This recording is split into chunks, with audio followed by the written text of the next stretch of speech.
那我们怎么知道这个男生是真心的想要改变，还是为了讨好太太呢？很多的先生被太太发现背叛，会很努力的想要去挽回婚姻，因为他不想失去太太这个家庭。那他甚至会非常配合太太，讨好太太，去满足太太所有的需求，想要挽回，对吧？那我们怎么知道这个男生是真心的想要改变，还是为了讨好太太呢？我有一个先生哈，他刚开始来找到我的时候，他其实是为了太太改变。他说：我非常后悔被太太抓到了，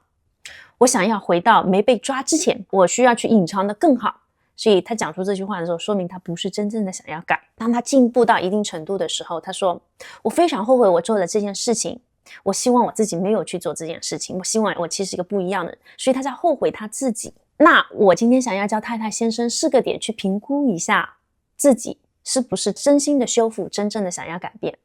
第一个是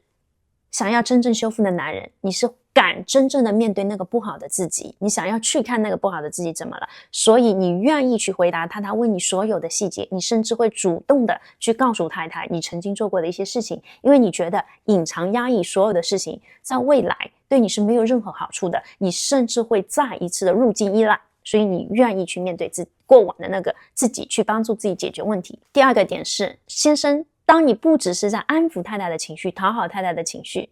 而是你想真的成为一个不一样的自己，而不只是卡在所有的男人都这样子的思维价值观里，你想要去追求，我想要成为一个不一样的男人，榜样的男人，有这样子内在价值追求。第3个点是从内驱力评估一下自己，我对于修复婚姻、挽回婚姻，我愿意努力多久？是我愿意为用3个月安抚太太情绪，然后装作没事情发生吗？还是我愿意为这件事情去努力1年，努力2年，让自己提升，让婚姻进步，那样的内驱力呢？内驱力越强，说明你真心的想要改变的心越强。第4个点，你知道太太愿意放下这种羞辱感，给你一次机会是不容易的，所以你知道如何去共情他，如何去帮助他承担他的情绪，所以你会主动的去关心他，在乎他的心情感受，你愿意为自己犯的错去承担责任，帮助他一起去疗愈，因为你犯了错，他是受害的一方。所以太太先生们，挖掘一下自己的内驱力，让自己1年2年保持自己的进步，